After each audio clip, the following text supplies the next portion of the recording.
स्वैर उधळतो, ज्याला काबूत करणं अवघड आहे म्हणजे काय? बिनपायाचा घोडा ज्याला व्यसन घालणं कठीण आहे म्हणजे मन स्वामी. मनाला व्यसन घालणं फार कठीण आहे स्वामी.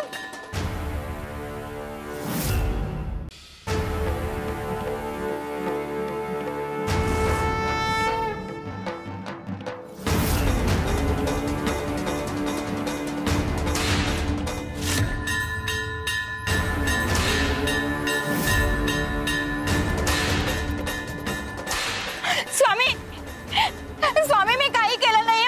मला चाबूक नका मारू तुम्ही स्वामी. मला चाबूक नका मारू. तपले, बिन पायाचा घोडा जो स्वैर उधळतो, ज्याला काबूत करणं अवघड आहे म्हणजे काय? बिनपायाचा घोडा ज्याला व्यसन घालणं कठीण आहे म्हणजे मन. तो होता ना एंटरटेनिंग. अशाच मराठी अपडेट्ससाठी आमचं चॅनल टेलीचक्कर रिजनलला नक्की सबस्क्राईब करा.